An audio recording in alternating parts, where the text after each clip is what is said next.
gonna be coloring this. So yeah, let's color it. I have these cute markers, so I'm gonna use them. Oh, wait. I think I opened it. I think I broke the thing. Oopsies. Oh, I opened it the wrong way. I'm gonna use green right now. Hopefully it doesn't bleed through because I'm cooked. Okay, it doesn't. They're like silver ones, the silver ones. They're really cute though.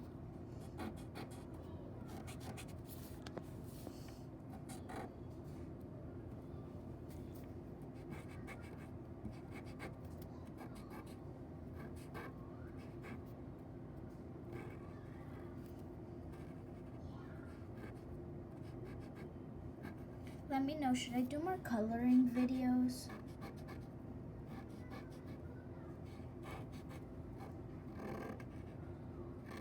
Hopefully it didn't bleed through or some cooked. Okay, yay.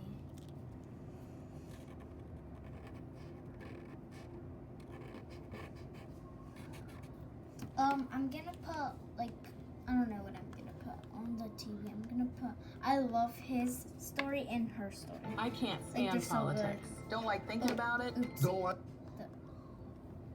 There is a cost to corruption. Okay, don't mind the things.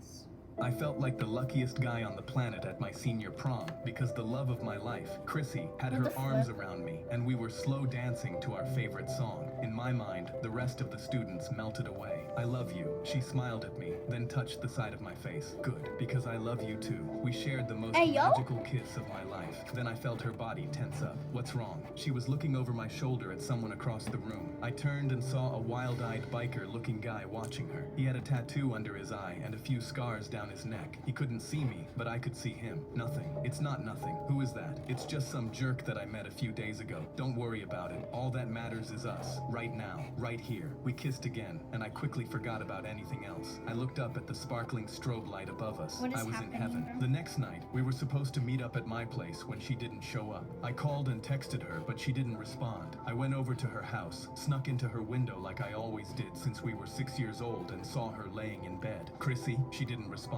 Hey babe, you alright? I tried to shake her, and she still didn't move. My heart sank, and I felt a terrible chill travel up my spine. Chrissy, please, wake up, please. I rolled her over towards me, and saw her eyes were wide open, and she wasn't breathing. Oh no, Chrissy, wake up. I felt for a pulse, and Oh, my that's worst sad. fears came true when I didn't find one. That's Tears actually so flooded sad. my eyes, and I called 911, but it was too late. 3 days later, I was standing at her funeral. Her mother sat trembling in the front row. I didn't cry because the authorities said that she overdosed on fentanyl. Chrissy hadn't even smoked a cigarette, or even tried one puff. She hadn't even tried a glass of champagne. She had watched her uncle pass away from drugs and alcohol, and swore she would never touch anything. I was fixated at what actually happened and who was responsible, and I knew it had something to do with one of the Iron Vultures. They're a notorious biker gang, and actually had the nerve to show up to her funeral. When I looked across Chrissy's grave at their leader, Deacon Kovacs, my fists clenched and my guts churned because I know he's hiding something. He was the same guy Do you guys at our like prom, it? and either him or someone from their gang did this to the girl I've loved ever since I was 3 years old. My father, Frank, put his arm on my shoulder, doing his best to comfort me. He had been a cop for over 20 years and also knew when something didn't sit right. On the way home after the funeral, I turned to my father. You know as well as I do that someone from the Iron Vultures is responsible. His eyes darted at me, nervous. Are you saying what I think you're saying? I nodded. You've been saying you wanted someone on the inside to expose their corruption. Well, what's better than a teenage kid that seems like he needs a family to be a part of? My father took in a long, deep breath. Please don't do it, son. I'm begging you. You're just a kid, and it's gonna be the most violent, disturbing thing you'll ever do. These people are savages, pure animals that will stop at nothing to destroy anyone that's in their way. I get it, Dad, but I can't let the memory of Chrissy down and let them get away with it. She deserves some form of justice. He understood. All right, well, I know that even if I forbid you from doing it, you'd do it anyway, wouldn't you? There is nothing that will stop me, Dad. That's That's what I thought you'd say. Well, listen up. You need to know that there are some lines you will have to cross that you can't ever come back from. And those choices you'll make will haunt you for the rest of your life. I felt the weight of that land hard on me and nodded. I understood. Dad swallowed some pills that always calmed him down. I learned how to ride a Harley and researched everything I needed to know about biker gangs. Dad got me police files on the Iron Vultures, and I studied them thoroughly. 5 months later, I had successfully worked my way into riding at the back of the Iron Vultures motorcycle line,